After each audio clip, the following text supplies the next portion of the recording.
I still remember the night it began, the night the silence in our house became too loud to bear. Ahmed had been away for nearly 4 months. The construction project in Dubai kept stretching, deadline after deadline. I understood. I supported him. But understanding doesn't fill an empty bed.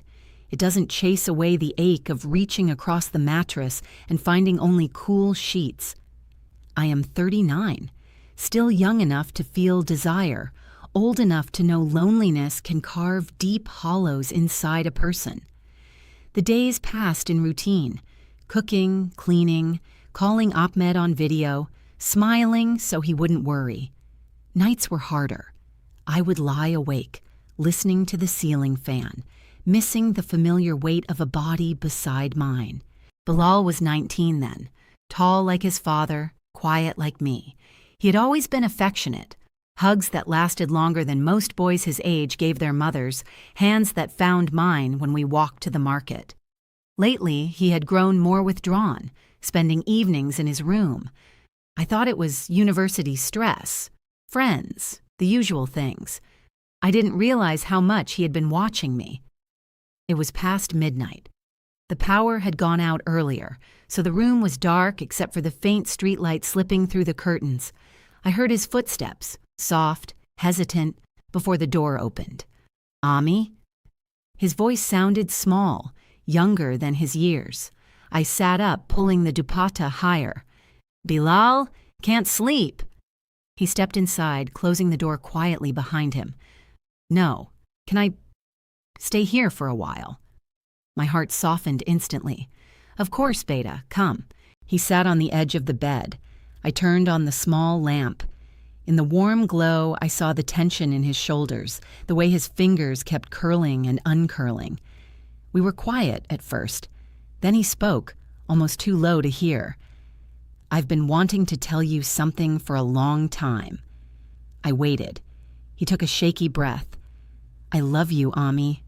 Not just as a mother.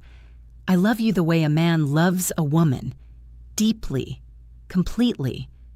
I've tried to make it stop. I know it's not right. I know it's impossible, but it won't go away." The words hit me like cold water. My pulse roared in my ears.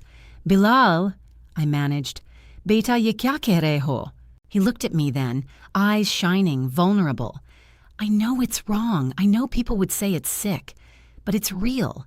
Every time you smile at me, every time you touch my arm or fix my collar, it feels like the only thing that matters. I dream about holding you, about being the one who makes you feel safe and wanted. I hate myself for it, but I can't lie to you anymore." I felt dizzy. Part of me wanted to send him away, to pretend those words had never been said. Another part, the lonely, aching part, recognized the longing in his voice because it lived in me too. I reached out slowly and covered his hand with mine. His skin was warm. He turned his palm up immediately, fingers sliding between mine, holding on as if I might disappear. "Bilal, listen," I said carefully. "You are my son, my heart. These feelings. Sometimes when we're lonely or confused, our emotions get tangled. But this cannot happen. It would break everything we have. It would hurt you. It would hurt me. And it would destroy your father." He nodded, but his grip on my hand tightened. "I don't want to hurt anyone. I needed you to know. Keeping it inside was killing me." We sat like that for a long time, hands clasped, breathing the same air. Eventually, he lay down on his side of the bed, still holding my hand. I didn't pull away. I couldn't. That was the first night he slept beside me again. The next morning, we acted normal. Breakfast, small talk, but our eyes kept finding each other across the table. The conversation started slowly. One evening while I chopped vegetables, he stood closer than necessary, and asked, "Why does society get to decide who we can love?" I kept my eyes on the knife. "Because some loves protect us. Others can wound us even when no one means harm." He was quiet. Then, "But what if the love feels like the safest place in the world?" I set the knife down. "Bilal, it isn't safe, not for us." He stepped behind me and gently rested his hands on my upper arms, just light, steady pressure. "I would never force anything. I swear. I just want to be near you." I closed my eyes. His touch felt like comfort and danger at once. I didn't move away. Night after night, he came to my room. At first we talked, long, careful talks about love, about right and wrong, about fear.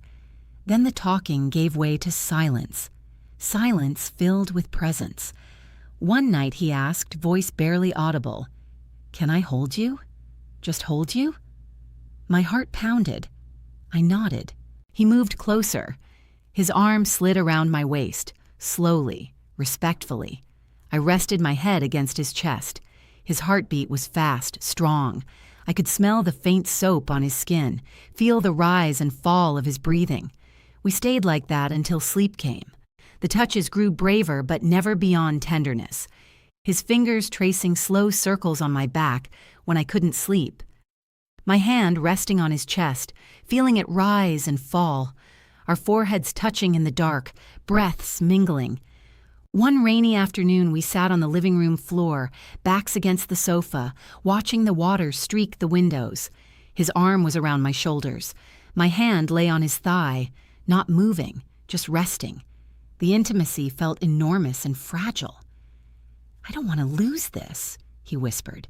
"You won't," I said, "but we can't ask for more." He turned his face toward mine. "Can I kiss your forehead? Like you always did when I was little?" I hesitated. Then I nodded. He leaned in. His lips pressed softly against my skin, lingering, warm. When he pulled back, his eyes were wet. I lifted my hand and touched his cheek. My thumb brushed the corner of his mouth. "Bilal, we have to stop here." "I know," he said hoarsely, "but thank you for letting me feel this close." I moved forward until our foreheads met again. "I feel it too," I admitted, voice breaking. "Something more than I should. Something that scares me every day. But I love you too much to let it destroy us." He wrapped both arms around me then. I let him. My hands slid around his back. We held each other, tight, trembling, while rain drummed on the roof. Weeks passed in that delicate space. We never crossed into anything more physical than holding, touching arms and hands, resting against each other, the occasional soft kiss on the forehead or temple. But every touch carried weight. Every glance held longing. I told myself it was enough. That closeness without crossing the final line was safe. I lied to myself. The day Ahmed called to say he was coming home, everything tilted. Bilal helped me clean. Our shoulders brushed in the hallway. In the kitchen, his hip pressed lightly against mine while we arranged dishes. Neither of us moved away. When Ahmed walked through the door, tanned, tired, smiling, I ran to him. He caught me in a bear hug, kissed my cheek, my lips. "I missed you so much." Bilal stood back. "Welcome home, Abu." Dinner was loud. Ahmed told stories. Bilal laughed in the right places. I watched them, my husband, my son, and felt torn in two. That night, Ahmed fell asleep quickly. I lay beside him, grateful for his familiar snoring, guilty for the part of me that still listened for footsteps in the hall. Bilal didn't come.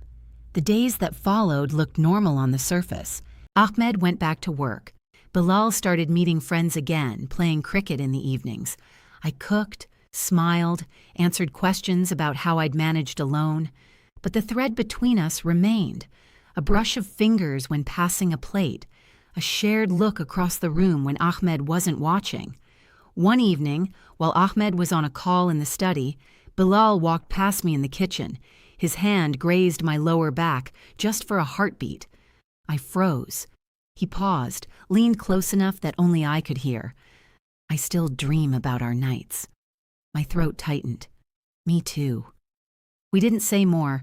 I haven't told Ahmed. I don't know if I ever can. Sometimes I catch Bilal watching me, quiet, intense, and I feel it again.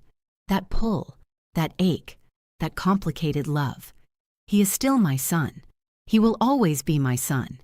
But he is also the person who saw my loneliness and met it with his own, who held me when the nights felt endless, who loved me in a way that was both forbidden and fiercely tender.